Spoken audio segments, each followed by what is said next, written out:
لا الہ الا اللہ لا الہ الا اللہ لا الہ الا اللہ.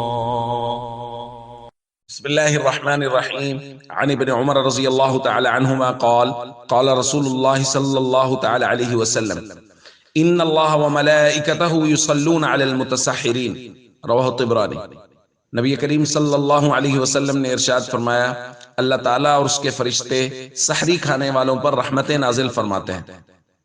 دوستو، رمضان المبارک برکات اور رحمتوں سے بھرا ہوا مہینہ ہے کہ اللہ رب العزت اس میں بے شمار رحمتیں نازل فرماتے ہیں. ہم افطاری کرتے ہیں تو رحمتیں، تراویح پڑھتے ہیں تو رحمتیں، سحری کھائیں تو رحمتیں. سحری کے وقت دعائیں قبول ہوتی ہیں، افطاری کے وقت دعائیں قبول ہوتی ہیں، رات کے پچھلے پہر دعائیں قبول ہوتی ہیں. تو یہ رحمتوں سے بھرپور مہینہ ہے. اور آپ غور کریں ہم سحری کیوں کرتے ہیں؟ اپنی ضرورت پوری کرنے کے لیے کہ دن بھر بھوک پیاس کو برداشت کرنا ہے تو اس کے لیے طاقت اور قوت آ جائے، اس کے لیے ہم سحری کرتے ہیں. اللہ رب العزت کا کرم دیکھیے کہ اس پر بھی ہم پہ رحمتیں نازل فرما رہے ہیں. اور نبی پاک صلی اللہ علیہ وسلم نے فرمایا نعم السحور والتمر، بہترین سحری کھجور کی سحری ہے.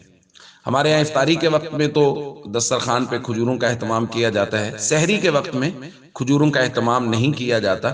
تو اس سنت کو سامنے رکھتے ہوئے کہ حضور نے فرمایا ہے صلی اللہ علیہ وسلم کہ یہ بہترین سحری ہے، گو کہ اس وقت کے حالات مختلف ہوں گے، لیکن جب نبی پاک صلی اللہ علیہ وسلم نے فرمایا تو اس کے اندر لاکھوں حکمتیں پوشیدہ ہیں.